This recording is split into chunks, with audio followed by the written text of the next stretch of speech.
Bueno, vamos a darle un poquito de rosca. Creo que hay muchas de las cosas que vamos a hablar ahora que ya las estuvimos hablando, pero no me quería pasar el tema del agua, importante y muy importante y tan importante como el alimento. El agua hoy es un vehículo de muchas enfermedades también. Alguien habrá sentido hablar del biofilm o a lo sumo habrá dicho, che, ¿qué es esa pátina que se pone resbaladiza en los comederos? Es el biofilm. El biofilm es una capa que la generan las mismas bacterias cuando uno no le da la importancia que le tiene que dar a la limpieza de los bebederos. Entonces uno dice, bueno, ¿y tiene que ver con qué? Y tiene que ver con que esas mismas bacterias que generan como un depósito, un residuo de sus metabolitos en el comedero, que también lo pueden generar en una tubería, empieza a ser sustrato de otras bacterias. Entonces ahí se transforma en un lugar apropiado para que bacterias también no deseadas, sino bacterias patógenas, la pseudomonas le encanta esos lugares, ¿sí? Empiezan a generar una fuente de bacterias que las van largando de a poco y dependiendo de la cantidad que haya, pueden ser, puede complicar más o menos a nuestros animales. Voy a esto, ¿por qué? Porque hicimos hace poquito cada tanto estamos haciendo hisopado, hemos logrado hacer monitoreo de algunas bacterias, hoy haciendo hisopado, canario por canario, para poder evaluar un poquito ir estudiando de a poco la microbiota desde lo que podemos estudiar nosotros. O sea, que nosotros no estamos identificando todas las bacterias con nombre y apellido, estamos tratando de buscar poblaciones bacterianas y familias bacterianas y buscar la relación entre las buenas y las malas. Eso es lo que se está haciendo hoy en avicultura mayor. También lo estamos empezando a hacer en canaricultura, al menos los que estamos siempre involucrados en esto, tratando de buscarle estudiar un poquito más. Y estamos viendo que hay bacterias buenas que deberían predominar más sobre las familias malas, para que ellas mismas, las buenas, controlen a las malas. Estamos tratando de ir haciendo eso, entonces le hemos encontrado la vuelta en algunos laboratorios con los cuales estamos trabajando para elegir los hisopos adecuados y hacer un hisopo en la cloaca y eso para mandarlo a un cultivo. O sea, son todas cositas que estamos haciendo. Lo hicimos el año pasado en el campeonato argentino y hicimos un lindo muestreo sobre salmonela, ¿sí? Que lo presentamos en el SENASA y nos ayudó bastante para mostrarnos como también un grupo de criadores que estamos federados y que estamos queriendo hacer las cosas alineadas a las normas regulatorias del SENASA. Y eso ha sido muy interesante y fue también una de las cosas que mostramos cuando fuimos a pedir nuestra autorización para el evento que vamos a hacer. O sea, creo que llega un momento que hay que visualizarse como institución y mostrar de que queremos hacer las cosas bien y queremos estar bajo las regulaciones sanitarias, porque ocultarnos no nos lleva a nada, ¿sí? Esto hicimos, yo tengo bebederos Nipple que adapté en parte de criadero y también tengo vasitos y bebederos invertidos. Entonces el otro día, dentro de las cosas que estábamos haciendo, dijimos vamos a hacer un control del agua, la calidad del agua que están tomando los pájaros hoy en casa. Y nos encontramos, ahí donde ven recuento de enterobacterias, donde dice muestra y recuento, donde dice muestra es de dónde tomamos agua, y donde dice hisopo 2, 3, 4 son hisopos cloacales para hacer otro trabajo que es el que yo les decía que estamos tratando de hacer un seguimiento de qué bacterias hay en la cloaca de nuestros animales. Pero lo interesante, y se los quería mostrar porque tiene que ver con el agua, fíjense ustedes, el agua de los bebederos, que son bebederos que tienen la rutina de limpiarse día por medio, y no se limpian solo, sino que se recambian por otros que están ya limpios y que están en agua con desinfectante, y los que se desusan, los que se desechan van a ser enjuagados y después quedan en remojo.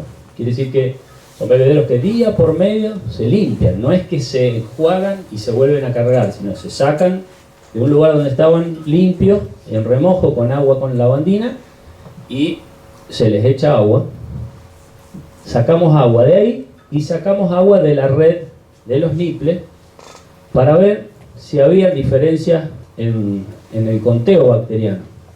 Miren qué sorpresa, 1 por 10 a la 6 unidades formadoras de colonia, 10 a la 6 1 millón. ¿Está claro? No lo multipliquen si quieren por 1,2. Tomen 1 millón de bacterias por centímetro cúbico de agua. En los bebederos, que yo te lo muestro y vos decís, qué hermoso bebedero, mirá qué limpio que están, che, no tienen nada de biofeno. Y mirá el agua de los niples, 10 al cuadrado, o sea, 100. Mirá la cantidad, la simetría que hay, ¿no?, en cuanto a la cantidad de bacterias de un bebedero, que la mayoría tenemos, contra el sistema. El niple es la cañería con los piquitos, como tienen los pollos. Se están implementando en algunos criaderos ya de aves ornamentales, pero fíjense la calidad del agua, ¿no? La calidad del agua que le terminamos dando. Y vuelvo al arranque. La idea no es darle agua estéril, ¿está claro? Porque los intestinos canarios no tienen que estar estériles, pero tiene que haber un equilibrio. Cuando nosotros hacinamos los canarios en los criaderos nuestros, la contaminación microbiana que hay, o el desafío microbiano que tiene ese ambiente es mayor, ¿tá?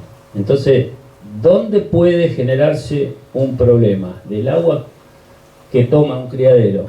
¿De bebedero o de niple? Los niples también necesitan su mantenimiento, pero es menor que el laburo que uno tiene que hacer con los bebederos, ¿tá? ¿Qué explicación tiene eso, Fabián? Porque supuestamente si vos cambiás el vasito que viene, que estuvo todo un día en agua con cloro o lavandina... Que basta un día nomás que el animal tome con el pico así, contamine con la semilla que comió, que quede la semilla ahí, el polvo ambiental, el criadero, la luz. Basta todo eso para que las bacterias repican de una manera terrible. Y vos me decís, ¿qué nutriente tiene el agua más allá del agua? Pero lo que pasa es que el agua de los bebederos tiene micropartículas de bizcocho, de semillas, que no es lo mismo que tomar de una tequina, ¿sí?, que la toca y se desliza por el acero inoxidable. ¿Eso es agua corriente o agua de pozo? Agua corriente, agua corriente. La acidez normalmente del agua va a depender del lugar. Esta agua, porque nosotros tenemos la red nuestra, viene del agua del río, estamos en 6.2, 6.3. Es un pH interesante. Yo no me preocupa mucho en bajarlo a mí, ¿tá? Pero bueno, en el caso de ustedes que tienen agua de pozo, seguramente el pH de ustedes debe andar entre más cerca de 8 que de 6, con lo cual ahí sí entraría lo importante es poder acidificar un poquito. Pero bueno, ahora voy por qué acidificar. Lo importante de esto era simplemente, no para que mañana salgan y compren todos bebederos niple, ¿tá? Porque el bebedero niple, primero hay que instalarlo bien. No hay acá, por lo menos que yo vea, todavía lo que he visto en otros países que están adaptados los niples para tener los conductos, los caños que tengan menos volumen. Yo hice una adaptación de bebederos de parrillero que tienen un volumen considerable de sección, por lo tanto hay mucha agua que va adentro y cuesta medicar a través de eso, ¿sí?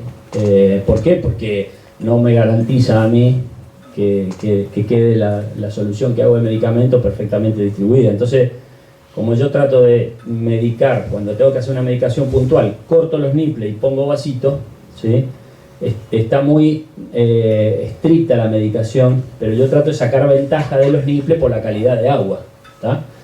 ¿Qué quiero decir con esto? Mañana lo pueden empezar a implementar esto.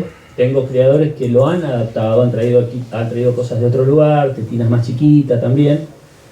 Hay que tener cuidado que en los sistemas de niple, si uno no hace también cada tanto los flashing, ¿sí?, que sería dejar abierto para que se purgue, tampoco es bueno que esté el agua adentro tanto tiempo.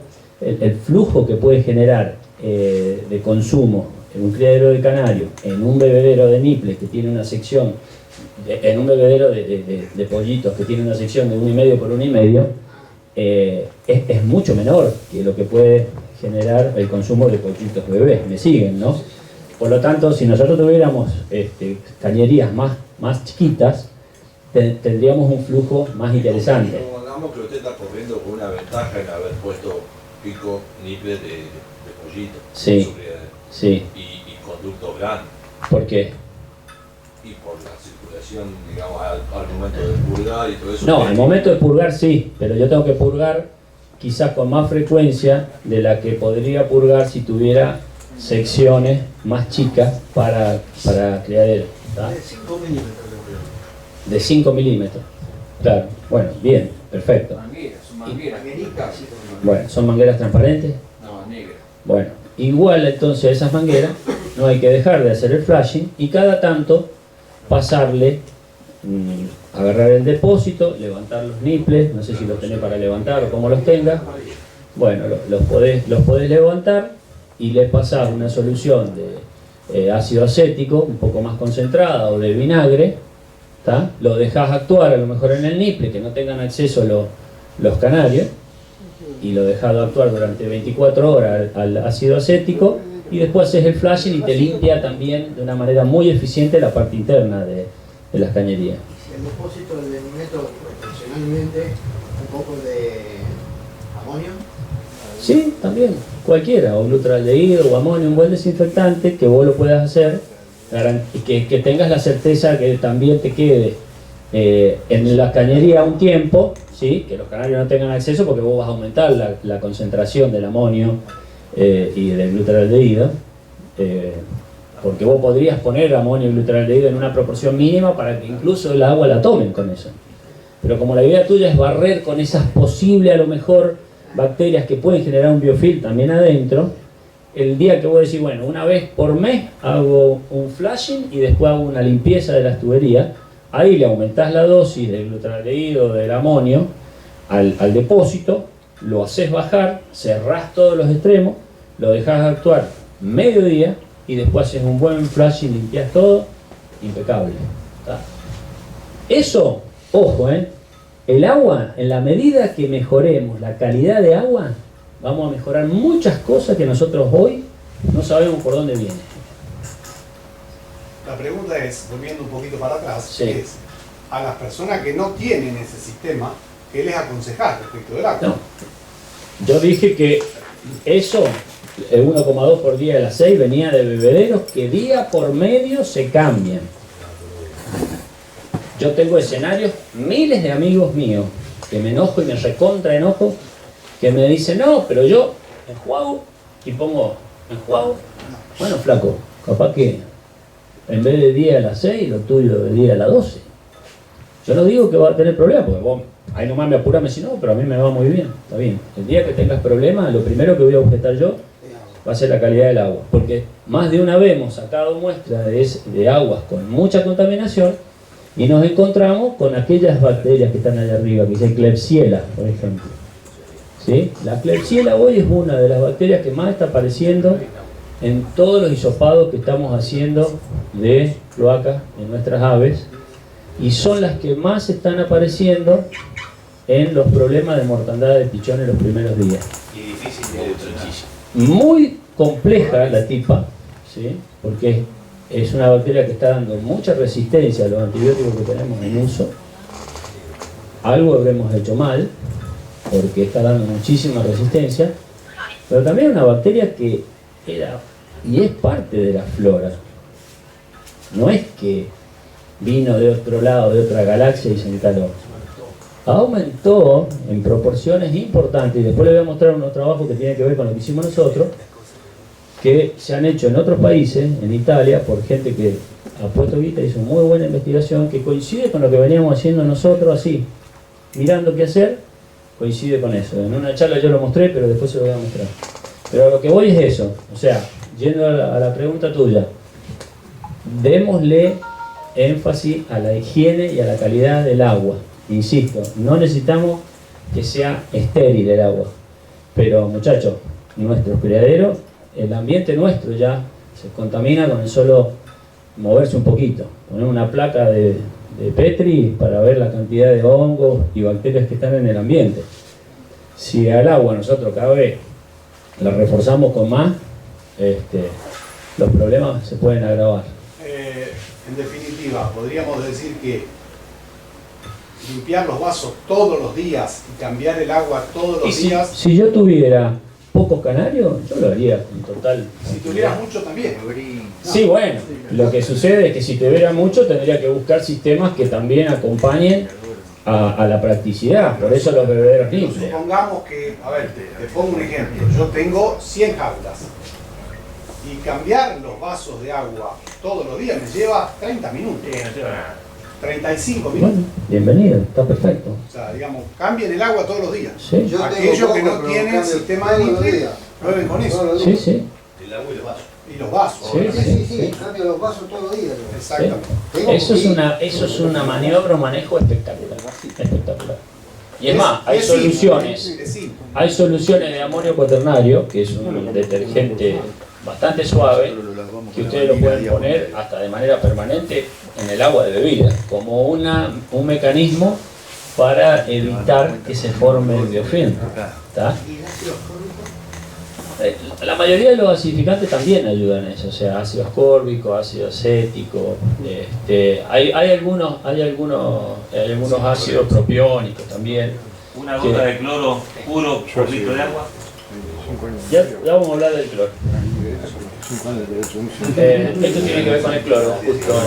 Esto tiene que ver con el cloro. ¿Por qué? El vinagre de manzana, que hay muchos que los usan. Ahora lo ven. Justo acá, miren, es este el slide. Fíjate lo que dice abajo. Recomendaciones. Para el agua de bebida debiera medirse el pH del agua que poseemos en nuestras instalaciones. Y como yo digo siempre, esto lo he dicho 10 veces, pero lo voy a tener que decir 200 para que pegue más. Acidificar con el agregado de ácido acético, vinagre, por ejemplo, o cualquier otro ácido orgánico, como están hablando, propiónico. La cantidad adecuada del mismo para llevar el pH del agua a lo indicado anteriormente.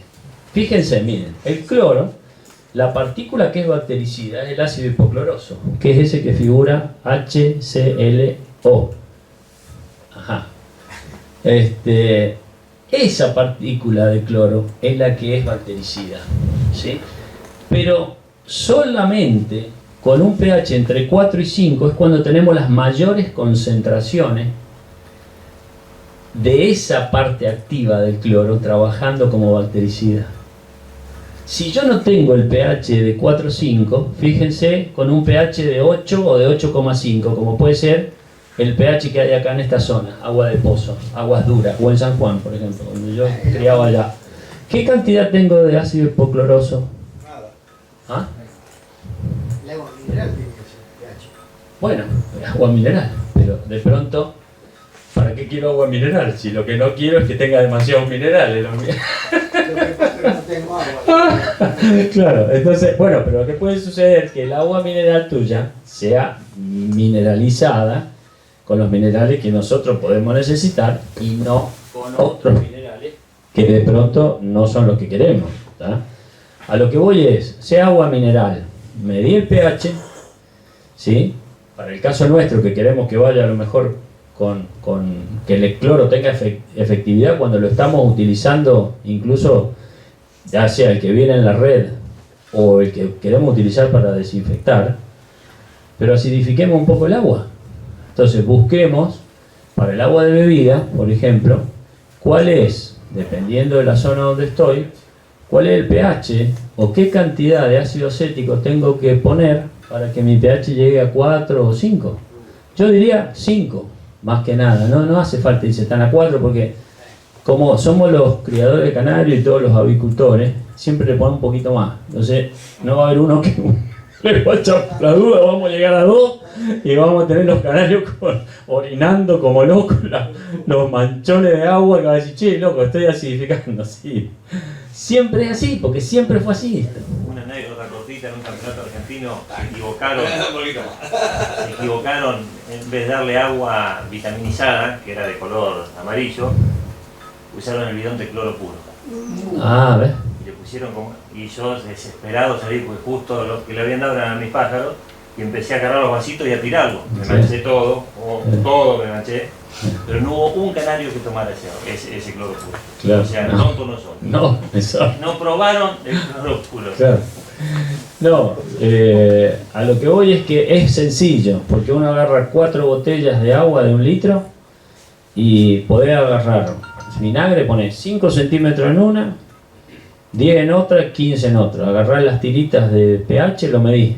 Generalmente en aguas, por lo que yo he visto haciéndolo con algunos colegas, en aguas de pozo, por ahí con entre 5 y 8 centímetros cúbicos de vinagre de manzana o de vino por litro, estás teniendo un pH de 4,5, 5. Listo, suficiente. Bajándolo de 8. De 8 a 5. Sí, exacto. Eso permanente. Sí. Pero pruébenlo ustedes, sí, permanente, porque es una linda forma de sanitizar el agua. Nosotros tenemos que hablar de sanitizar el agua, que quiere decir no esterilizarla, sino mantenerla con niveles bajos de bacterias. Obviamente limpiemos, o sea, tengan en cuenta siempre que cualquier desinfectante que usen cuando van a poner en el balde también, en la medida que peor estén lavados, menos eficiencia va a tener el desinfectante. O sea, lo que voy es, limpiemos muchachos también, para que los desinfectantes funcionen, limpiemos. Y después, si le vamos a poner ácido al agua, acético, porque son ácidos benéficos, lo hagamos sobre vasito limpio. Está claro, ¿no? Todo suma, ¿sí? Pero eso es importante, esto es importante y no es difícil de hacerlo. Y les puedo asegurar que hay muchos problemas que a veces aparecen de pepitas leves, que no tienen nada que ver a lo mejor con un problema de viruela o de tricomona, que se acomodan acidificando el agua de bebida, ¿sí? Algunos amonios cuaternarios, dependiendo de la concentración, también se pueden usar al 1 por 1000 o al 2 por 1000 como sanitizantes del agua para que tomen, ¿sí? Pero miren las etiquetas, fíjense en las proporciones. Por ahí me llaman, me dicen, che, tengo amonio cuaternario, le pongo 2 centímetros por litro, tenés amonio cuaternario, ¿qué concentración tiene? ¿Está? O sea, todo tiene que ver con todo, pero no es poner... sí, me dijo, Quintal dijo que hay que poner amonio cuaternario. Sí, compran amonio cuaternario puro, le ponen la proporción que equivocada, murieron. Javier, ¿dónde se consigue el ácido hipocloroso? No, es la misma molécula del cloro que te lo puede estar poniendo la red. ¿Está? No, pero digo, si yo quiero adicionarle en el agua, yo tengo agua de pozo. No, pero el cloro tuyo. El cloro El cloro mismo. El cloro mismo, exactamente. Yo le pongo cloro puro. Sí, No, claro, no pero, negativo. pero acidificar. Pero tenés que ver qué pH tiene el agua. No, ya sé. Claro. Pero como lo tenías diferenciado. No, esa disociación se genera. Esa disociación se genera cuando vos tenés el pH ácido. La misma molécula de cloro tuya se va a disociar, ¿sí? A ver, vamos para atrás. La misma molécula tuya de cloro se disocia en todas esas partículas que vos ves, pero en distintas proporciones dependiendo del pH del agua. Por eso vos al llevarlo al pH 5 vas a lograr tener más concentración, porque la partícula de cloro que vos vas a estar usando se va a disociar y va a haber más ácido hipocloroso que con otro pH, que es lo que a vos te interesa tener. En un agua normal, o sea, me refiero a normal, aunque no esté medido el pH, ¿no? Pero un agua sacada de canilla, de pozo, de tanque, agua potable, ¿hasta cuánto puede ser tolerable para el canario? ¿Hasta cuánta cantidad de gotas de cloro por litro de agua? Y ahí habría que ver bien la concentración, porque vos ahora comprás algunos cloros que son un cuarto de lo que venía hace un tiempo. Vos fijate las botellas mismas que tenemos de lavandina, antes venía 100 y ahora empezó 50, ahora ves algunas con 25, o sea, porque ahí hubo un cambio también importante, tenés que irlo chequeando. Sería bueno poder medir con un clorímetro y un pHímetro las dos cosas. ¿Ah? Bueno, creo que se entendió también, por todo lo que venimos hablando, que estamos apuntando, ya sea con agua, con medicaciones, con dieta, con el ambiente, a que lo que queremos lograr es que la microbiota, toda nuestra flora intestinal, como la flora intestinal de los canarios, es altamente sensible a cualquiera de estas cosas que venimos hablando, ¿tá? Por eso la calidad del agua, la calidad de los ingredientes de nuestra dieta, la variabilidad en eso, el tipo de ambiente que tenemos, todo eso va a incidir en la composición y el funcionamiento de la microbiota intestinal de nuestras aves. No lo tenemos que dejar de lado a esta imagen. Si esto no lo vamos internalizando de a poco, nos va a costar muchísimo entender cómo buscar buenos resultados, ¿sí? Por suerte estas cosas las podemos decir hoy porque tenemos más estudios. ¿Cuándo hablábamos de microbiota intestinal hace 15 años? Medicábamos y es lo que estoy diciendo. Che, vamos a hacerle una limpieza al criadero. ¿Y limpieza de qué? No, le vamos a dar antibióticos para limpiar. Y nosotros no tomábamos medicación para que limpiara de algo, ¿no? Bueno, entonces, un poquito para redondear esto, el concepto de disbacteriosis, la pérdida del equilibrio natural, ¿sí?, que presenta la flora bacteriana intestinal en la luz del mismo.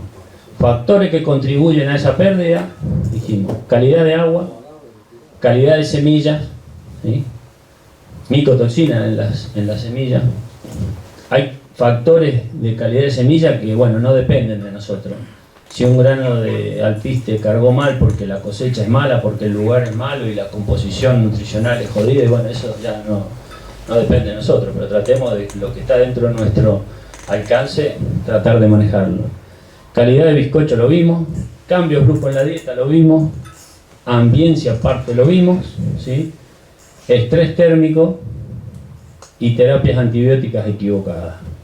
Vamos a hablar ahora un poquito de la parte de lo que sería ambiente. El estrés térmico, sabemos lo importante que es cuando se acercan los meses de verano y nuestros pájaros están en cría, también tratar de lograr un cierto confort. Por eso, hablar de ambiencia no es solamente que esté todo limpio, con rico aire, buena luz, sino cómo manejamos los extremos, ¿sí? Nuestros pájaros también tienen una zona de confort en cuanto a temperatura, que por ahí es más manejable la temperatura fría para ellos que la temperatura extrema, ¿sí? Cuando hablamos de estrés térmico, a veces siempre lo ligamos con el calor, siempre decimos estrés térmico con el calor. ¿Pero por qué? Porque generalmente en el rango de confort térmico que se manejan las aves, siempre están más cerca, en todas las aves, de su límite de tolerancia máximo que del mínimo. Por eso un canario puede estar en una galería bajo techo en pleno invierno, basta que esté bien emplumado, no pasa nada. Pero ¿cuánto se puede aguantar en un criadero nuestro cuando la temperatura se nos va a 36, 37, 38 grados y en cría? ¿Cuántas veces vemos las canarias nuestras, los pichones, tratando de buscar pérdida de temperatura, estirando lo que ya no pueden estirar? Un poco más y comen de la rejilla de los cogotes pobres como los... Pero es así, ¿no? O sea... ¿Puedo agregar algo? Que lo cuento siempre, y bueno, me miran con mala cara. Yo hace muchos años que crío con aire acondicionado, ¿sí? Está bien, hoy día comprar un aire acondicionado se complica un poco, pero el que tenga la posibilidad de hacerlo, es un abismo la diferencia de la calidad en la crianza en los meses de calor. O sea, los canarios siguen criando normalmente como si no pasara nada, con que la temperatura esté a 30, 31 grados. Y el o sea, ambiente, necesitamos bajarla a 24, ¿eh? porque el aire no seca mucho más el ambiente. Preguntarle esa parte. Está bien, lo vamos a hablar de eso. Poner vasos de agua. En realidad, lo que tenemos que tener en cuenta es lo siguiente. A veces también nos obsesionamos con el tema de la humedad, pero una de las cosas que tenemos que tener en cuenta que la incubación que tenemos nosotros es natural, ¿tá? No es una incubadora. Y vuelvo a lo que hablaba con un amigo del área nuestra, ingeniero agrónomo, pero seguro me va a entender. No es lo mismo una incubación hecha en una planta de incubación, donde son todos los factores que yo tengo que agregárselo, porque no es una incubación natural, entonces tengo que tener en cuenta temperatura, humedad, flujo de aire dentro de la planta de incubación, porque estoy yo haciendo una incubación artificial, que una incubación natural donde la canaria con su cuerpo toma contacto con los huevos, ¿tá? Eso es una diferencia importantísima, ¿tá? Entonces, sin querer a veces, yo dejé unos slides al final para hablar de calidad de cáscara de huevo y todo, porque acá hay cosas que a veces cometemos errores nosotros por entrometernos bastante. Empezamos con el tema de mojar los huevos, de rociar con esto, rociar con aquello, lo ponemos acá, lo ponemos allá, cuando en realidad son manejos que por ahí no deberían hacerse, teniendo en cuenta que nosotros tenemos ese hándicap de que la incubación es natural. ¿Que un aire acondicionado te puede secar más el ambiente? Sí, es verdad, porque trabaja de esa manera. Pero hay una realidad. Yo tranquilamente le puedo poner a la canaria los 2 o 3 últimos días antes de la incubación, a lo mejor la posibilidad que tome un baño, y la temperatura de ella, más la humedad propia de su cuerpo, más a lo mejor la posibilidad de tener un poco más de acceso al agua, me genera la humedad suficiente que necesito para que nazcan, porque tampoco necesito, no son digamos, animales que están tan lejos de lo natural. Y qué mejor que sea una incubación natural bien hecha, porque hasta hay momentos que la canaria se retira del nido cuando la temperatura es muy extrema, porque los embriones generan temperatura y ella se da cuenta que necesita retirarse para ayudar a los embriones a que disipen calor, ¿tá? Y nosotros estamos ahogando, no, metelo dentro del agua, sí, deja si flota, si va para allá, si va para acá. Un lío hacemos espectacular, y aparte las bacterias están esperando a ver dónde se equivoca este flaco, y acá voy yo, ¿tá? Entonces, cuidado con eso, ¿sí? Porque por ahí terminamos haciendo maniobras que laburamos como negros y después terminamos complicándola. Creo que el manejo de la temperatura, lo que apunta a él, es interesante porque es justamente llevar la temperatura ambiente a los valores que permita que nuestras aves estén dentro de ese rango de confort térmico, ¿sí? Y no terminen a lo mejor estresado, ¿sí? Ganándose un estrés innecesario, que en algunos casos hasta no es la primera vez que ustedes ven canarias que están buscando de qué manera ponerse, que ni contacto con los huevos toman, ¿tá? Bueno, tratando de ir resumiendo este tema de ambiencia, importante, lo vimos, densidad de pájaros, ¿sí? Tengan en cuenta, por ahí lo hablaba con algunos, el tema de quien pueda en algún momento manejar 2 ambientes, 2 salas, eso siempre es bueno.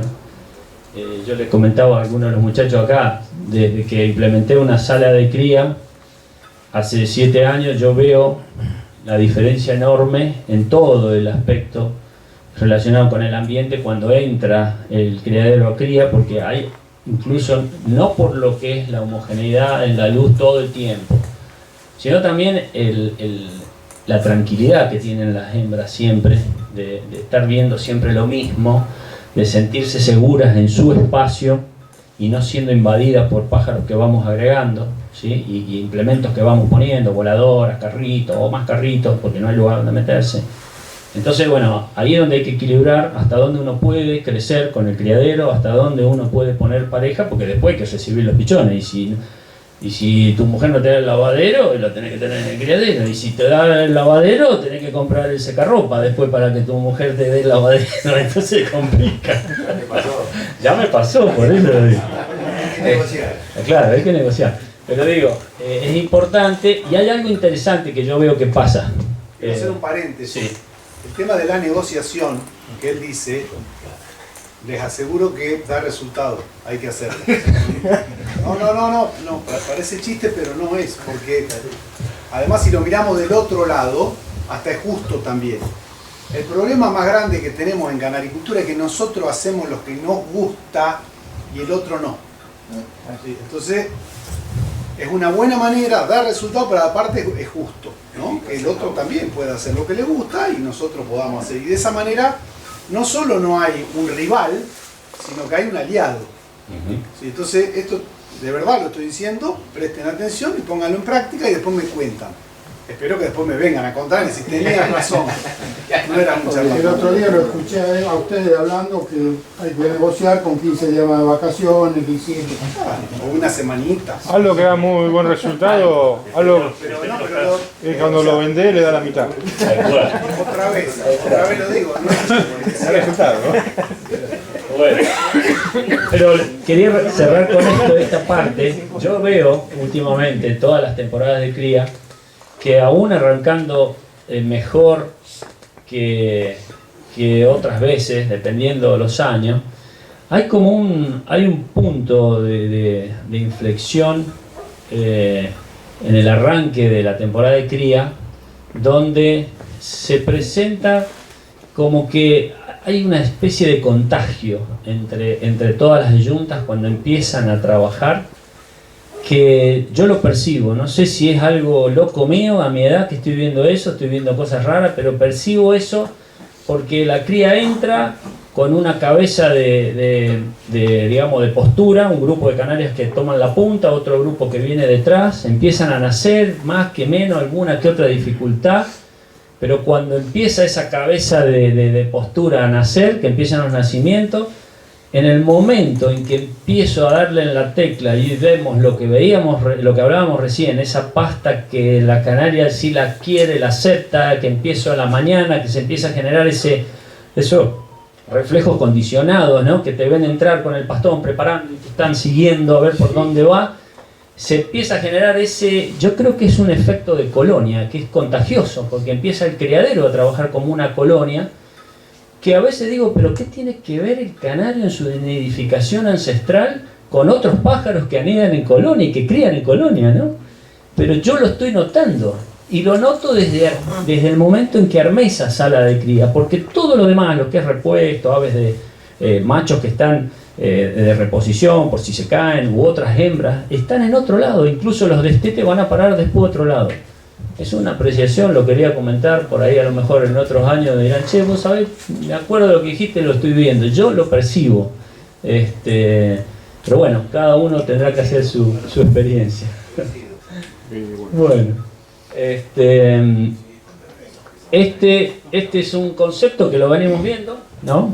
Justamente, no, lo que yo les decía al principio, no quiero que solamente trabajemos en ambiencia pensando en qué artículo escribimos, para tal ONG, para esto, para el otro, porque la verdad que nos saltó en la cara cuando tuvimos el inconveniente con uno de los creadores nuestros, que la verdad tuvo ese mal insuceso, que estuvo mal encarado el tema, pero creo que cuando nos ponemos a trabajar en lo que es bienestar animal, aparece todo esto, que en definitiva va a terminar beneficiándonos, ¿sí? Porque cualquiera que lea esto dice, no está mal esto.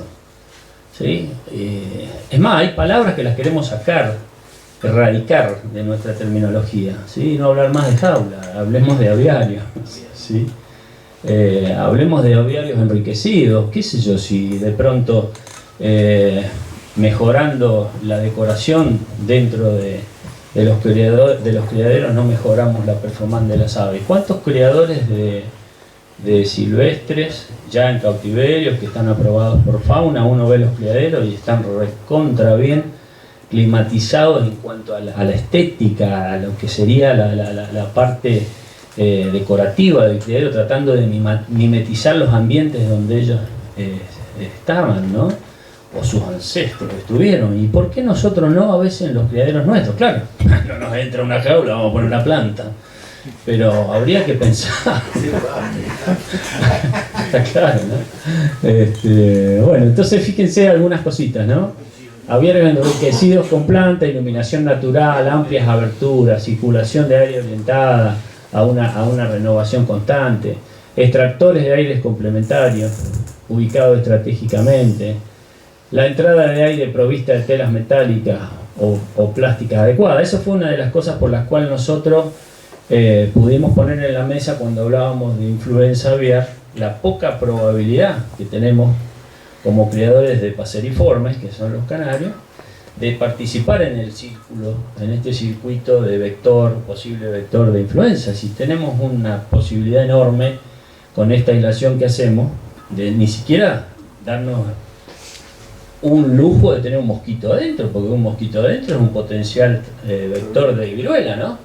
Entonces fíjense qué interesante, termina siendo productivo todo esto cuando nos ponemos a hablar de este tema, ¿sí?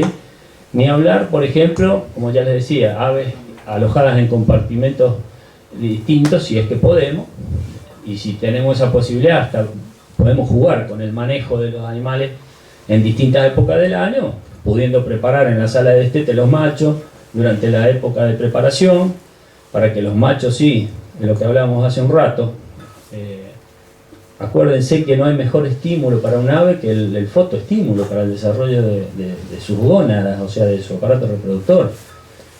Yo puedo darle toda la vitamina E, selenio que quieran, pero si no tienen fotoestímulo, los testículos no se van a terminar de desarrollar, ni van a tener el tamaño que tienen que tener.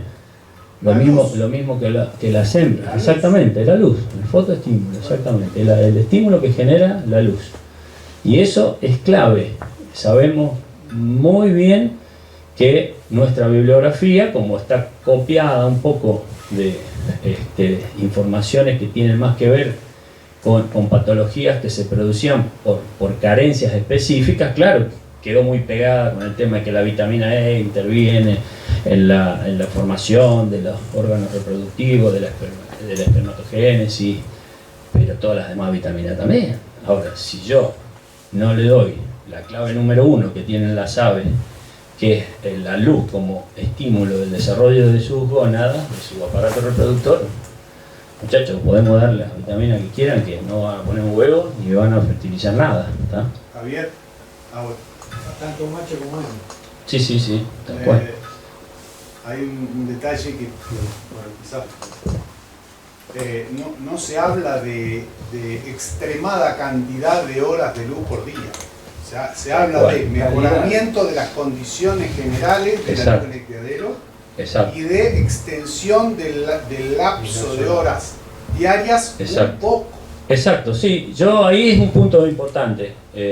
Por ahí. Y en forma progresiva. Exacto, en forma progresiva, exactamente. En forma progresiva hay quienes lo hacen alargándolo desde la mañana, otros a la tarde, algunos pueden adecuar eso de acuerdo a su trabajo. Cada uno tendrá su experiencia. En particular me gusta dejar que la postura arranque de manera natural, con la luz natural, y si tengo que agregar, lo agrego al final de la tarde. Es mi experiencia, nada más. Gente que conozco lo hace de otra manera y también le va bien. Creo que ahí es importante ir ganándolo de forma gradual, por semana tratar de 20, 25 minutos por semana que pueda ir ganando hasta lograr tener las 13 horas y media. No existe, tampoco es necesario que sea tanto más de eso, porque llega un punto en el cual nos estamos acercando prácticamente al periodo de luz natural que le podría dar la naturaleza en condiciones normales, si estuvieran al aire libre. Pero me preocupa más lo que hablábamos en el arranque, o sea, que tengamos las intensidades en los lugares complejos del criadero durante el día y durante las horas donde en épocas primaverales o de verano tenemos 2 o 3 días de lluvia con nubes, bastante oscuro, y tenemos el criadero con pichones. Entonces me preocupa mucho ese punto, porque por ahí al final lo único que se hace es alargar, pero durante el día están apagadas las luces en momentos que debería estar prendida, ¿tá? Entonces eso cada uno tendrá que revisarlo de manera individual y hacer las consultas con quien tengan que hacer la consulta, porque por ahí ustedes están viendo que está bien y a lo mejor viene otro que sabe un poco más y dice, no, acá hay que aumentarlo, bajar un poco más los focos, poner un poco más de intensidad en las lámparas para poder lograr lo que uno quiere, ¿está? Una metodología que se suele usar mucho, perdón Javier, ¿sí? Es dar al plantel de machos una duración del día mucho más prolongada, supongamos hasta las 10 de la noche, un mes antes de la cría, ¿sí? Esa es una muy buena manera de arriesgarse a que todos esos machos se vayan a replume y no fertilicen ningún huevo cuando llegue el momento, ¿sí? ¿Por qué? Porque uno los va a llevar hasta las 10 de la noche y después los va a traer de nuevo al horario que le está dando a la hembra, y ese estrés de tener de una semana para la otra 2 horas menos de luz por día los manda a reflujo. Sí, sí. Entonces a veces pasa y decir, no sé lo que hice mal, no sé por qué no me están fertilizando. Hay un montón de motivos por los cuales podrían no estar fertilizando y este es uno. de los motivos. Así Exacto. que, como es una metodología que se repite bastante, bueno, no la hagan más. Sí, tener en cuenta eso, que tenga una cierta gradualidad.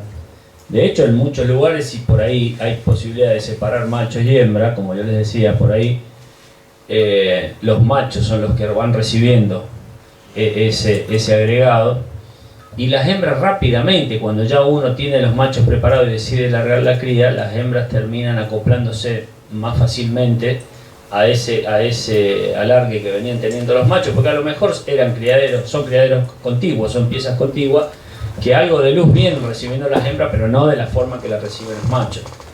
Eso es timing ahí y muñeca, que cada uno tiene que ver de acuerdo a su instalación cómo lo puede adecuar. Pero estoy totalmente de acuerdo con lo que dice Rodrigo. Es más, yo siempre prefiero ir por debajo de lo que sería un nivel demasiado agresivo de fotoestímulo, justamente por ese tema, porque por ahí a lo mejor sin querer me puedo pasar y algunas hembras por ahí generarle un estímulo por ahí demasiado fuerte, que tiendan a repetir la postura antes de que nazca la postura sobre la cual están incubando, ¿no? Entonces eso, suavecito, armándolo bien y de manera metódica y mirando, siempre observando el comportamiento, ¿tá? Lo mismo los machos, si uno los va teniendo separados, tener la precaución de que no debieran tener.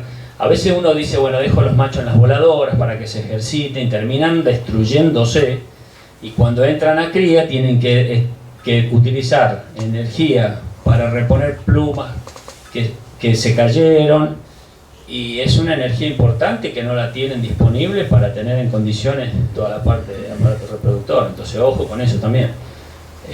Creo que los machos pueden ir hasta un cierto tiempo en la voladora, y después sería bueno en jaula individual con una dieta bastante controlada. No le va a poner al macho la semilla negra que no se la puse antes, justo en el momento que están solos, ¿tá?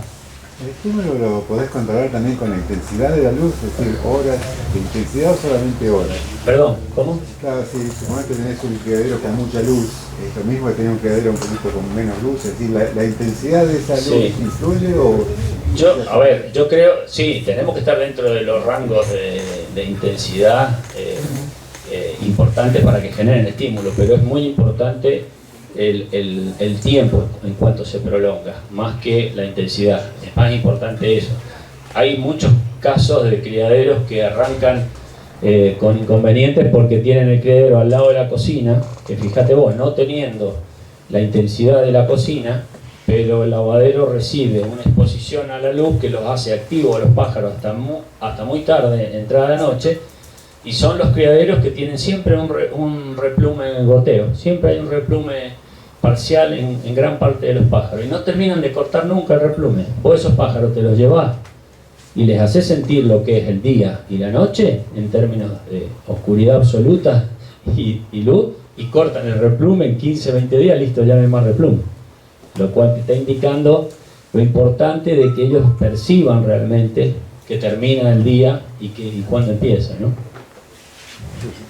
Eso lo vas a ver siempre, el replume, esos replumes lentos que por ahí aparecen y que uno dice, che, ¿por qué no corta? Y lo que pasa, fíjate si en el jardín la farola no quedó justo destapada, podaron el jazmín, quedó la farola. Y vos sí, pues si está oscuro, sí, pero la farola prende con la fotocélula y se comen en la noche, y vos estás a las 2 de la mañana y sentís, decís, pero me quedó prendida la farola, esta la tengo que apagar porque viene la época de... Y parece una pavada, pero te complica. Bueno, lo de vacío sanitario, que tiene que ver un poco con esto, tiene que ver con la limpieza y lo que podamos en términos de instalaciones generar, como para decir, bueno, a ver, si tengo dos ambientes, podría hacer una limpieza a fondo de uno, cerrar el otro durante el momento en que a lo mejor puedo tirar algún desinfectante, algún fumígeno para el tema de los hongos. No todos tienen acceso a eso porque no hay instalaciones suficientes, pero quienes lo puedan hacer es importante. Me gustó la foto del medio, un criadero que estaba en construcción, pero se comió una temporada de cría. La fotito del medio, fíjense que la aislación que tiene el techo, está bien, era un criadero nuevo, pero hizo una temporada de cría, arrancó muy bien, arrancaron muy bien todas las jaulas de abajo. Las de arriba no entraban en celo porque había un fresquete espectacular, las de arriba, y en el verano las de arriba se fueron rápidamente a replume los machos porque el calor era terrible. Entonces es importante tener en cuenta eso. A veces, bueno, uno hace lo que puede, construye criaderos. Esta temporada la arranco así, y hay una simetría enorme entre el comportamiento de una parte del criadero con otra, pero tiene mucho que ver con esto y no con otras cosas. Entonces empezamos, que no me pone la mitad del criadero, no está trabajando, que la vitamina esto, que le pongo esto, y es un tema que tiene más que ver con que los pájaros no están bien que con otra cosa, ¿sí? Bueno, si algún día pudieran implementar el tema de este tipo de bandejas o de rollo de papel, también eso obviamente que simplifica el trabajo, hace más limpio, más higiénico todo, bueno, pero el vacío sanitario tiene más que ver con un concepto que hay en industria avícola mayor del all in all out, o sea, entro con todo y salgo con todo. De esa forma me permite a mí hacer desinfecciones fuertes, cortar con los ciclos de bacterias, de virus, y poder entrar con los planteles a un ambiente más limpio. A nosotros se nos complica por muchas causas, incluso aunque lo pudiéramos hacer, que es lo que hablábamos con Rodrigo anoche, nuestros campeonatos, nuestros concursos, lamentablemente tienen sus ventajas y sus desventajas. Desde el punto de vista sanitario, y yo tengo que compartir mi sanidad con la de ustedes con la mía. Por ahí ustedes hacen un trabajo sanitario espectacular, yo me descuidé y les llevé los piojillos al campeonato a ustedes, y con los piojillos fueron los toxoplasma, y terminan teniendo coccidio ustedes y yo no, o lo tenemos a los dos, y ustedes hicieron un flor de laburo sanitario y se lo comieron junto con el resto. Esas cosas no las vamos a poder cortar porque si no, no tendríamos la finalidad número uno de nuestro hobby, que es podernos juntar y exponer nuestras aves en una competencia. Pero creo que algunas cosas se pueden manejar cuando hablamos de vacío sanitario. Algunas enfermedades cuyos agentes son portadores, pueden estar como portadores, no generando una enfermedad. Si el ambiente ayuda, no se van a expresar, y eso es lo que tenemos que tratar de lograr. Por eso hablamos tanto de ambiente. O sea, hay agentes patógenos que bajo condiciones de estrés van a aflorar ahí nomás, y otros que no. Entonces creo que lo que tenemos que tratar de lograr cuando hablamos de ambiente y buena calidad es eso, es evitar de alguna manera que nuestros pájaros estén estresados, para que aquellos gérmenes que a veces son portadores, están presentes y están esperando la oportunidad, no tengan la oportunidad de expresarse. Porque si no, no podríamos tener este hobby. O sea, yo no puedo pretender un plantel libre de micoplasma, libre de salmonela, ¿sí?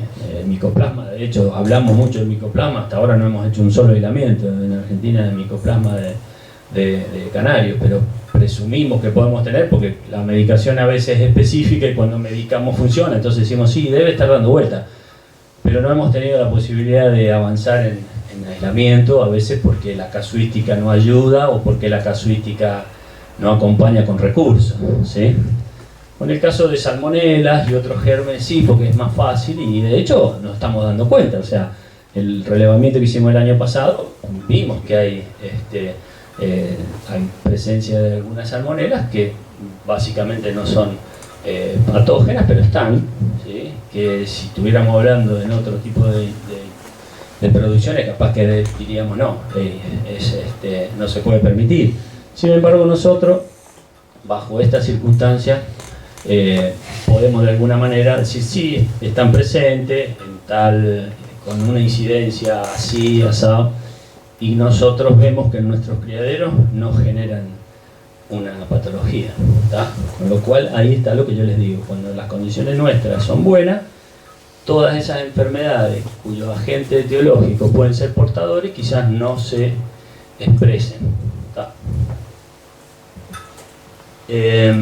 Bueno, simplemente otro tipo de instalaciones, donde ustedes pueden ver ventiladores de techo, pueden ver los reductores de luz sobre un costado para poder hacer la disminución gradual en la época de cría. En fin, instalaciones. Fíjense cómo está colocada las aberturas, independientemente que tiene buenas aberturas hacia uno de los laterales del criadero, hay muy buena iluminación por aberturas que están rodeando todo el criadero. Es simplemente un poco mostrar distintos tipos de instalaciones. Tiene suplemento de luz con tubo fluorescente. Algunas cosas que tienen que ver con manejo, o sea, es importante sacar obviamente los nidos, revisar, no es necesario estar sacándole a los canarios el nido si está bien armado y si está dentro de una situación normal, porque la canaria aprovecha muchas veces esa materia fecal de los canarios pichones para comérselo. Y eso es parte de todo este ciclo biológico que nosotros queremos alimentar en el buen sentido. Entonces, a veces esa obsesión de limpiar, tener los nidos limpios, en nidadas que están perfectas. Ustedes fíjense, la grasa abdominal de los pichones que no están emplumados, nos está demostrando una sanidad hermosa. Entonces, ¿qué necesidad tengo yo también de obsesionarme y limpiar? Porque me han dicho que tengo que tener limpieza. Ojo, o sea, busquemos los equilibrios, ¿tá? Porque yo he entrado a lugares donde no veo una hilacha. Y vos decís, pero flaco, ¿no le ponen material? No. Y resulta que los machos están destruidos, porque claro, la hembra cuando quiere hacer nido, lo persigue al macho a un nivel que lo destruye. Y si no pasa lo que tenés abajo. O sea, decir, mirá, empezó la segunda postura y ya tiene todos los pichones pelados. Sin embargo, aquella que tiene el material, ni los tocó prácticamente. Entonces, eso también cuando hablamos de manejo, no es solamente el manejo de instalaciones, sino también el manejo de nuestras aves. Eso también tenemos que encontrarle la vuelta, ¿está? Bueno, esto es un poco más de lo que veníamos hablando de bioseguridad, son simplemente conceptos, ¿sí? No me voy a detener mucho en esto, quería ir a este punto que tenía que ver un poquito con los factores que afectan la incubabilidad en la inclusión, y la eclosión, perdón. Yendo un poco al punto que ya algo tratamos, que tiene que ver con el manejo del tema huevo. Es muy importante cuando elegimos reproductoras también pensar en qué tipo de huevo puede aparecer. Cualquiera de ustedes ya sabe que reproductoras que son un poco longevas, lo más probable es que los huevos que den tengan una fragilidad en la cáscara distinta a las nuevas, ¿sí? No hay mejor calidad de cáscara de las hembras nuevas, por eso siempre uno apunta a eso. A ver, ¿qué pasó aquí?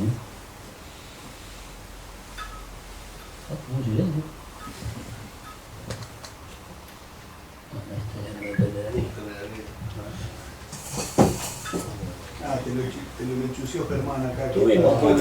Quiso grabar y... Lo tocamos, no sé, por ahí. A ver.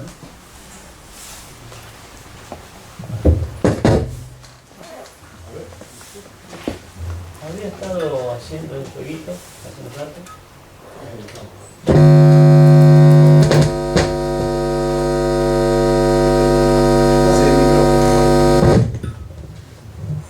¿Pasó algo ahí? El cable. El cable ahí. Ahí está. Bueno, pero vamos a ir acá. Vamos acá. Cuando hablábamos de esto, importante tener en cuenta que el cable es pasarlo a HDMI 2 o 1. Capaz que el terminal del tele, no el cable. Pasarlo en el tele a otro HDMI, pasarlo a 2 o a 1. ¿Qué?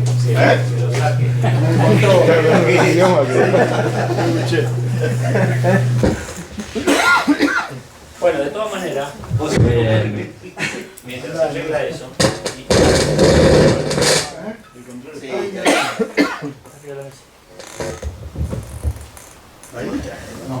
ahí se ve que algo toca.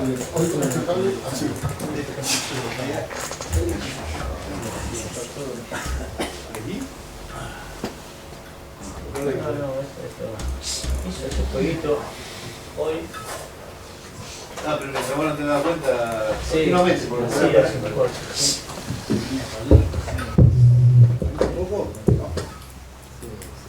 Ahí se ven las grasas saturadas. No, porque dijo que... Bueno, déjalo ahí. ¿te queda mucho todavía? No, quedan un par más de slide. Capaz que con el tiempo viene. Bueno, pero... Ahí está en el tercero. Capaz que... El jueves capaz que ande por su casa, José. Bueno, Yo calculo que a la mañana. Bueno, de todas maneras. Para llegar ¿Por qué también se hasta puede? que hora trabajamos. el cable. Ah, bueno.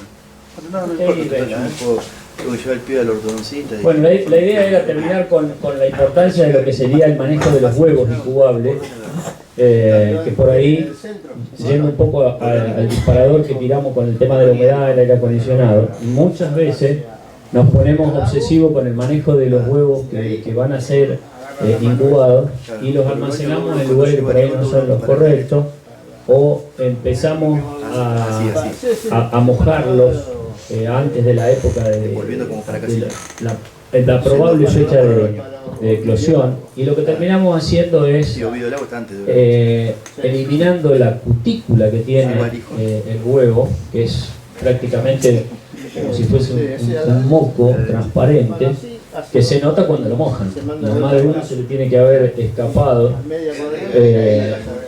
y termina haciendo un daño terrible, ¿no? Entonces yo digo,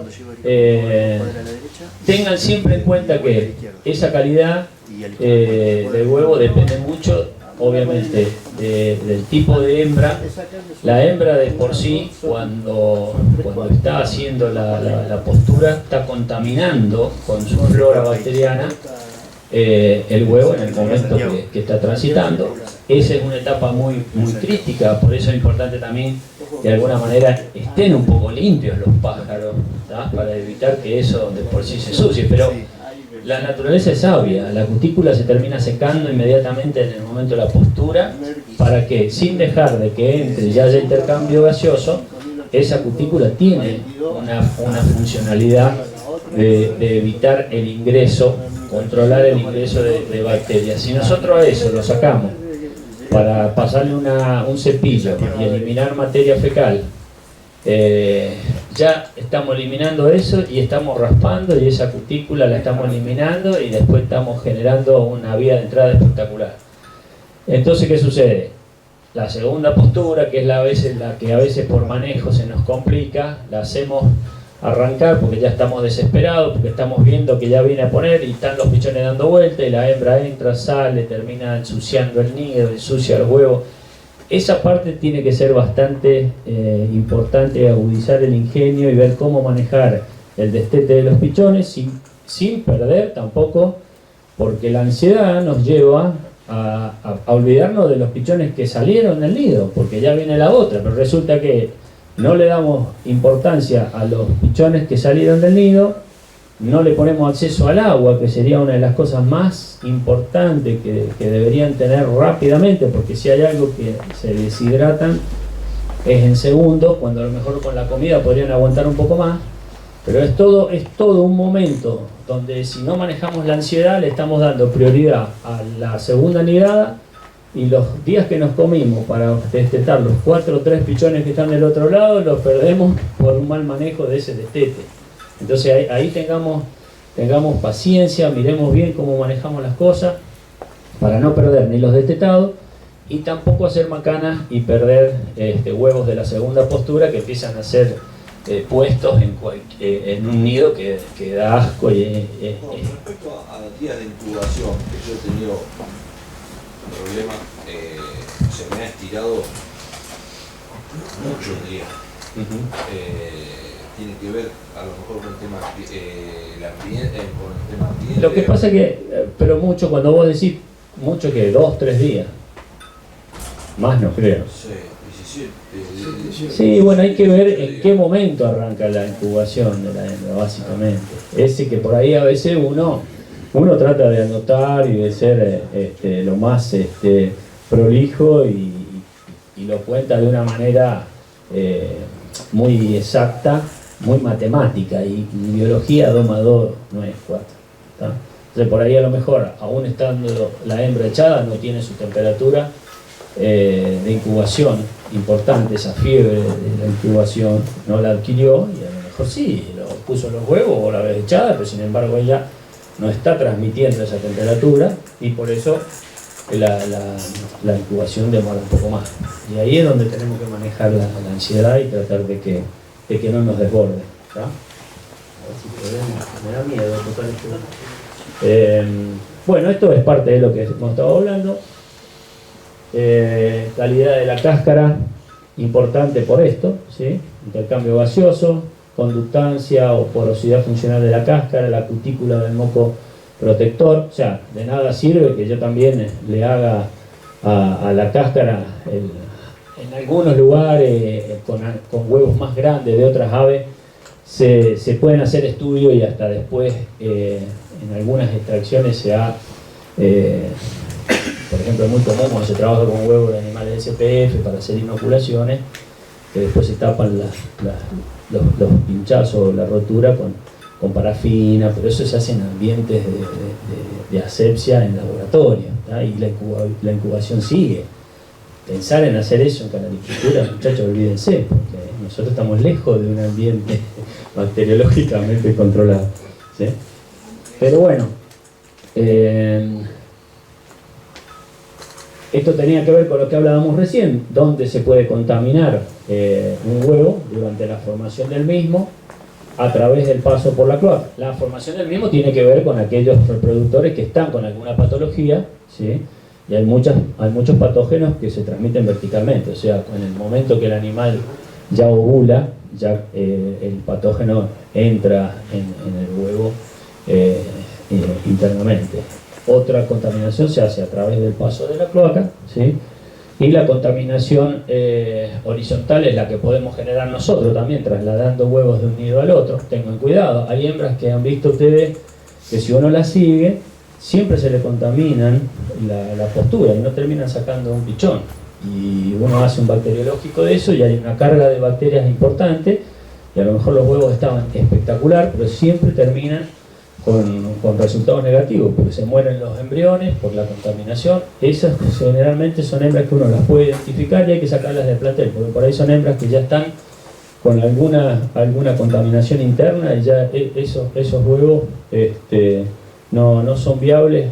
El pichón muere a partir de los días 8 o 9 y termina siendo una bomba de tiempo, y sin querer a veces en ese tipo de situaciones, cuando uno está haciendo manejo de huevos de un lugar a otro, puede llevar huevos de canarias que no tienen una buena calidad en ese aspecto, y los lleva a otras nidadas y termina complicando otras nidadas. Entonces ahí, cuidado, ¿sí? Yo no sé si a ustedes, yo tengo identificado en algunas épocas de cría canarias que las 3 posturas los embriones estaban fértiles, y al día 8 o 9 el embrión muere y la contaminación interna de ese huevo es elevadísima y nunca sacaron un pichón.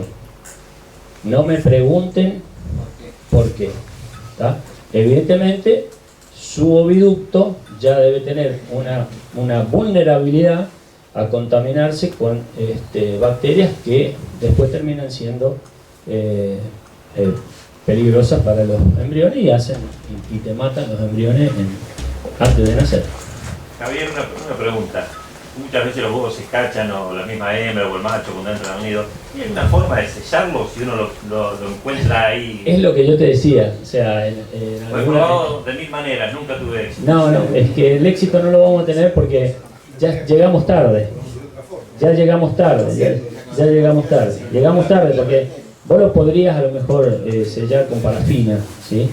Y la parafina se utiliza en laboratorio cuando se trabaja con inoculación de patógenos en huevos fértiles para hacer vacunas o para hacer estudios, pero eso se tiene que hacer con una asepsia tal que nosotros no la vas a lograr nunca, porque en el caso nuestro ya los encontramos cachados. De aquí que lo encontramos nosotros, las bacterias entraron y se instalaron adentro. Además, Muchas veces yo intenté en varias oportunidades sellarlo con parafina y el embrión sigue viviendo 2 o 3 días y después termina muriendo, y porque está contaminado, ¿verdad?, adentro.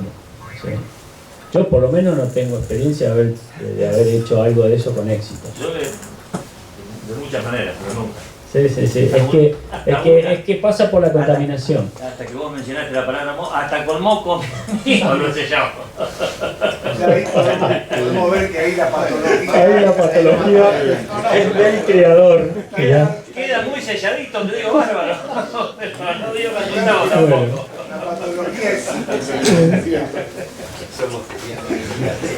Bueno, esto es importante. Cualquier enfermedad que afecte al lote reproductor afectará a la calidad de los huevos. Por consiguiente, ese es su índice de eclosión y calidad de los pichones nacidos. Nosotros estamos viendo bastante muchos cuadros de mortandad embrionaria temprana que está teniendo que ver con estas bacterias que estamos aislando en condiciones fuera de temporada de cría cuando hacemos hisopado y nos preguntamos, a ver, si son gérmenes normales que están en la microbiota, ¿por qué están generando esta mortandad en los embriones en la época de cría? Y por qué cuando nacen muchos de esos pichones mueren los primeros 7 días. Eso a mí es una de las cosas que más me está llamando la atención en los últimos años, porque las consultas son varias. El año pasado, la temporada pasada, lo vimos o sea, lo compartimos hasta con gente de Brasil que había comentado que tenían alta mortandad de pichones durante los primeros días y altísima mortandad embrionaria. Yo creo que eso puede estar muy ligado a lo que estábamos hablando desde un arranque. O sea, nosotros hemos hecho un uso y abuso de muchas medicaciones hechas de manera aleatoria y sin sentido, y quizás hemos generado a lo mejor resistencia en algunas poblaciones bacterianas a esos antibióticos que también las terminan haciendo fuertes dentro de esas poblaciones bacterianas en la flora. Nos llamó mucho la atención. Creo que a lo mejor eso lo podríamos empezar a controlar revisando todo esto que hemos estado hablando. Quizás en un futuro vamos a tener que introducir un poco más cuando hagamos sanidad, todas aquellas alternativas a los antibióticos que por ahí hoy empiezan a aparecer. Capaz que va a haber que empezar a ver cómo manejarlas, pero creo que lo básico va a ser corregir la calidad de todo lo que hemos estado hablando para evitar que eso suceda. Yo no me imagino tampoco ningún aditivo que no sea antibiótico corrigiendo este problema. Puede ser un paliativo para un determinado momento, pero hay bacterias que se están haciendo muy complejas de manejar, y me parece que es porque los mismos animales no están en sus condiciones óptimas para que su flora bacteriana tenga las proporciones de las bacterias benéficas versus las bacterias patógenas. No lo veo por otro lado. Sí me ha llamado mucho la atención que hay muchos casos y hay criaderos que están siendo muy exitosos durante la temporada de cría. Cuando uno revisa el porqué, y es porque hay muchas de estas cosas que hemos hablado que se hacen bien, empezando desde la cantidad de pájaros que están adentro del criadero y todo esto que vimos de la tranquilidad, la simplicidad. No hay cosas raras, sino que empieza a ser cantidades controlables, manejables, buena cantidad de implementos, buena cantidad de la instalación supera a la cantidad de pájaros que hay, y es como que todo transita dentro de una normalidad que en la mayoría de nuestros criaderos nos cuesta muchísimo lograrlo. Había, a ver si es esto, bueno, un poquito más de esto. Mala higiene de los padres, hembras con problemas digestivos, esa es muy blanda. Bueno, todo esto que tenía mucho que ver con la alimentación siempre va a influir en una hembra en la contaminación del huevo cuando pasa por la cloaca. Los nidos mal higienizados, o sea, una cosa es arrancar lo que yo hablaba recién, un nido con pichones que ya se estableció el equilibrio, están creciendo normal, y que yo me fanatice por sacar eso, y otra cosa es arrancar una postura con un nido que esté completamente sucio. Hay un montón de hembras que no están en condiciones de arrancar la cría y entran, salen, ensucian, y de aquí que ponen un huevo el nido da asco. Eso es lo que tenemos que evitar, ¿sí? Por eso es la observación y ir viendo cuáles son las canarias que están a punto y ver que cuando están a punto tengan el nido lo más limpio posible, ¿sí? Bueno, a ver, ¿qué otra cosita más? Yo quería compartir esto último. Esto fue un trabajo que se hizo, lo hicieron colegas en Italia, en 162 aviarios, que eran canarios, todo esto en Italia. Los criaderos tenían entre 15 a 400 parejas. Los factores que ellos ven como predisponentes era el ambiente, que no eran buenos los ambientes de los criaderos, una sobrepoblación, o sea, la mayoría de los criaderos estaban sobrepoblados. Fíjense que no es un problema nuestro de Argentina, o sea, la mayoría de los canaricultores del mundo también tienen este problema de que no descartamos nada. Y después la parte de nutrición podía ser predisponente, porque también la variabilidad de dietas era muy grande. Los criaderos eran alimentados con semillas varias. Fíjense que las semillas son semillas que nosotros usamos: alpiste, avicín, lino. Algunos momentos destruzados, ¿sí? O sea que también estaban usando alimentos completos. Pastas de huevo con bizcocho que daban previo a la temporada reproductiva y lo hacían extensivo hasta la muda. O sea, los manejos eran bastante parecidos, porque esto lo han hecho con canaricultores de Italia. Yo entré en contacto con los colegas que estaban con estos trabajos, eran colegas de universidad que fueron consultados por este tema. Los criaderos exhibían esporádicamente algunos cuadros de diarrea, hembras con abdomen dilatado, pérdidas de peso, suciedad en las plumas, los fondos de jaula húmedos y sucios, con excrementos anormales en canarios recién nacidos. Pero esa parte, dice, fuera un poco común. Lo que sí era común era que había una altísima mortandad temprana de pichones y muchísimos huevos fértiles con desarrollo de embrión, pero que no lograban llegar a término.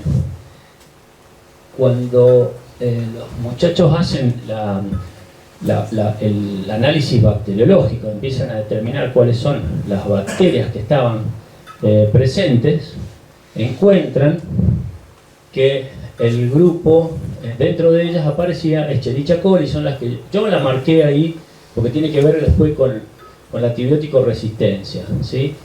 Los dos grupos más importantes que lo marcamos fue Klebsiella, la de este lado, y Escherichia coli, la de la izquierda. Esto era lo mismo que yo venía viendo, así, trabajando con colegas criadores como ustedes, que esporádicamente todos los años me llaman y me dicen: che, tengo problema de esto, de otro, bueno, mandame así, vamos a hacer vamos a hacer esto, vamos a hacer otro. Yo dije, capaz que estamos errándole en la búsqueda. La cuestión es que ellos identifican Klebsiella y Escherichia coli dentro de esos huevos que no nacían, y en un montón de pichones que morían los primeros 7 días, y cuando hacen los antibiogramas se encuentran con que esos dos grupos de bacterias tenían una resistencia antibiótica a la mayoría de los antibióticos, ¿sí? Entonces, bueno, la verdad que lo que yo pensé que era una cosa que a lo mejor lo estaba haciendo yo y que no tenía sentido, sino que era simplemente por hacer algo, empieza a tomar más color. Esto yo lo consulté hace como 3-4 años atrás, y desde ese entonces a la fecha yo estoy viendo eso cada vez más fuerte, más fuerte. Tenemos gente de entidades oficiales que hacen muy buen trabajo de bacteriología, con la cual estamos tratando de buscarle un sentido a esto. Algunos antibióticos de manera bien enfocada generan respuesta en aquellos pichones que pueden nacer. O sea, los pichones que nacen, que logran nacer, cuando uno identifica cuál es el antibiótico que puede funcionar empieza a funcionar, o sea, no mueren los pichones, las hembras no dejan de criar y esos pichones siguen, pero lo que no podemos controlar es la mortandad en el embrión. Y lo más, lo que más despierta la curiosidad es que son gérmenes que también los encontramos durante las etapas de reposo, o sea, en época de invierno, estando el plantel en perfectas condiciones. Bueno, creo que para mí el desafío más grande que tenemos para adelante, yo creo que aunque encontráramos el antibiótico, no va a ser la solución, porque esto en poco tiempo puede hacerse resistente a ese antibiótico que a lo mejor uno está encontrando en tu criadero que funciona, que a lo mejor no es el mismo que funciona en el de él, siendo que a lo mejor las bacterias que aislamos son del mismo grupo. Se da también que están apareciendo, por lo que escucho, que por ahí me sorprende, bacterias que se alojan en ciertos órganos del cuerpo donde antes uno no escuchaba. Mira, hay lugares, como hacer dentro del huevo, con el embrión cortado. Sí, tal bacteria, ¿y desde cuándo eso dentro de un huevo? Claro. Antes era eso, bueno, o estaba en el hígado. Bueno, es justamente eso, o sea, por ahí la estamos aislando en lugares donde uno decía, che, qué raro que la aislemos acá, y con la pureza que la aislamos. Fue lo que hemos visto últimamente, o sea, y no fue una contaminación que se produjo porque los huevos que enviaron se rompieron en algún momento del viaje. No, hemos aislado bacterias en pureza, Klebsiella por ejemplo, en huevos embrionados, pero en una pureza tal que nadie puede sospechar que fue una contaminación secundaria, sino como si fuese un agente primario. Y uno dice, bueno, pero también la aislamos de animales que están de las mismas hembras, los mismos plantel durante el invierno y estaban en buenas condiciones. Uno puede pensar que los pichones o los embriones en desarrollo quizás no se aguantan ese desafío a lo mejor de esa bacteria, porque ni bien nacen y uno los ayuda con algo de antibióticos, si el antibiótico es el elegido, empiezan a caminar, ¿sí? El tema es que el camino que uno avisora dice, bueno, ¿cómo logro evitar que estos gérmenes que en las madres y en los padres los aislamos comúnmente me generen ese daño en los pichones antes de nacer? Bueno, eso es un desafío importante. Yo creo, para mí, que pienso que puede estar pasando por la dieta. Algo que nosotros estamos metiendo en la comida puede estar favoreciendo que este tipo de bacterias estén más presentes que en otras épocas. ¿Eso es continuo durante toda la cría o puede haber un altibajo? No, lo estamos viendo continuo, y lo que me preocupa es que arranca, y como la consulta tarda en llegar, por X causa, porque por ahí a lo mejor tampoco es necesario hacer la consulta en el momento, por ahí no encuentran el camino para lograr la buena orientación, se empieza a medicar de entrada, y en esa medicación hay una mejora momentánea y después cae, entonces se cambia el antibiótico, entra con otro y vuelve a haber una mejora y vuelve con otro, y cuando llega a buen puerto a lo mejor el direccionamiento, la consulta, vos te encontrás con que vos me mandás material para bacteriología y me dijiste, Javier, usé 7 antibióticos. Y quedamos en un pantano, viste, que vos decís, ¿y ahora? Entonces, a ver, porque si yo tuviera, y te digo, no, pero mirá, usá esto y listo, pero a veces hemos indicado tal cosa, tuvo la mejora también, y después volvió a incidir con fuerza. Me pasó a mí el año pasado haber tenido. Está pasando en muchos lugares. A mí me pasa en una semana donde había muchos nacimientos y no llegaban al cuarto día. El que llegaba pasaba. Claro. El que llegaba pasaba. Sí. Y bueno, tiré un tiro a la chada, como se dice. Y di, ¿viste la cucharita esa? Sí. De Baitrin, en 1 litro de agua, a todo el criadero. Y calmó. Claro, bueno, esos escenarios los tenemos, pero vos fíjate, hoy la enrofloxacina suele ser uno de los antibióticos que más resistencia presentan, ¿verdad? Entonces, yo creo, porque estamos todos apuntando a lo mismo, en la avicultura industrial hoy se están retirando muchísimos los antibióticos se están reemplazando por los fitobióticos, o sea, otro tipo de sustancias naturales que generan control bacteriano, para dejar exclusivamente los antibióticos a momentos puntuales, ¿tá? Creo que nosotros, si empezamos a corregir todo esto que estuvimos hablando, quizás lo podamos manejar más simple el tema. Pero bueno, es lo que yo planteo hoy. Creo, a mí me preocupa porque se me escapa de las manos en muchos lugares donde no encontramos el hueco. Y mirá que le hemos metido pila a la aislación de los gérmenes. Más, en algunos casos hasta la idea era tratar de buscarle nombre y apellido a esos gérmenes. Luego por ahí aislás Klebsiella y decís, será la misma la que tiene Rodrigo que la que tiene Pedro, Mario, Javier, y a veces eso lleva más tiempo. Pero bueno, yo lo que veo es eso, y tratando de redondear, creo que si nosotros logramos corregir todo esto que venimos hablando, vamos a lograr que el ecosistema que tenemos en nuestro criadero tenga el mejor de los equilibrios y las menos variables posibles, porque esto, por ahora, yo pensaba que era un tema nuestro, y sin embargo está hecho en otros lugares. Y hablando con esta gente en otros lugares, la frecuencia se sigue dando, y los criaderos que vuelven a un camino más natural, la incidencia empieza a disminuir. Entonces, uno de los objetivos míos para este año era tratar de ver, ir a visitar aquellos criaderos que tienen buena cría y entrar a copiar qué están haciendo en materia de manejo, alimentación y todo eso, porque me parece que va a ir por ahí el camino. Porque tenemos que dejar las pocas herramientas que tengamos de medicamentos para los casos jodidos.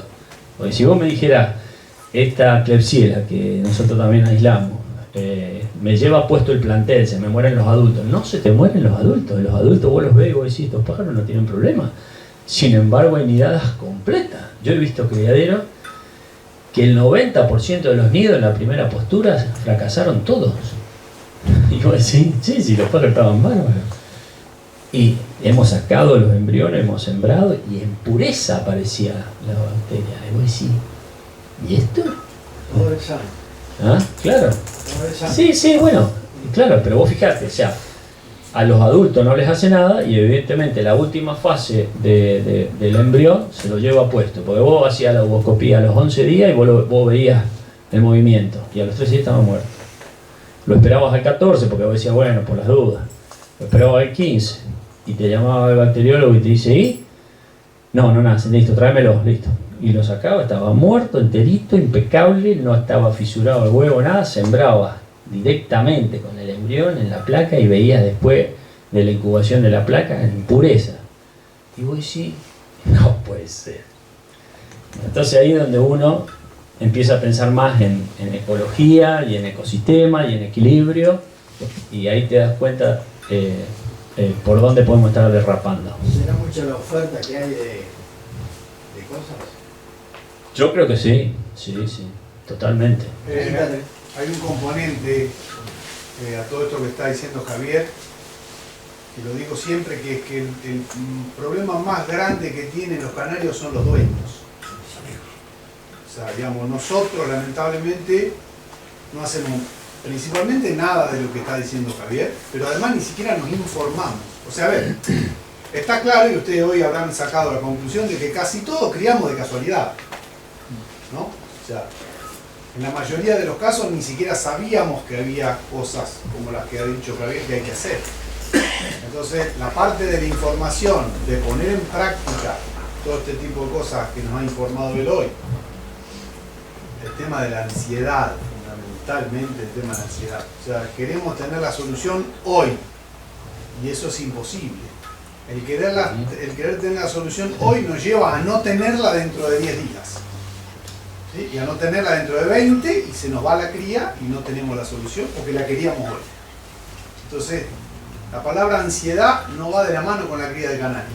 ¿Sí? Sí, en realidad no va de la mano con la vida de la persona, pero tenemos, aunque sea en este punto, entender que es perjudicial. Nos juega muy en contra el tema de la ansiedad. Sí, yo creo, como para cerrar un poco esto, creo que No hay que olvidarse que nosotros, mientras más nos acerquemos a lo natural, estoy casi seguro que vamos a tener éxito, porque lo estamos viendo fuerte, cómo pica en la respuesta cuando tenemos problemas grandes en las industrias altamente exigidas, ¿no? Como son hoy avicultura, porcinocultura, tambo. Son explotaciones muy exigidas, donde se apretó muy fuerte con la intensidad, se apretó muy fuerte con la parte de la tecnificación, pero cada vez que hay un problema complejo, la solución termina siempre apareciendo por algo que vos decís, che, pero si este era lo más natural. Y sin embargo nos olvidamos, ¿no? Porque estamos todos buscando el número, la producción, el resultado, y de pronto viene un problema grande y vos decís, ¿y esto por dónde lo encaro? Y generalmente viene por revisar las cosas más gruesas. Así que bueno, me quedaba un slide nada más, pero creo que era el de muchas gracias, así que creo que quedó ahí. Sí, no quedaba más. Está bien. Salió. Acompañó hasta el final. Bueno, gracias, sí, la verdad. Espero que no se hayan agotado. Bueno,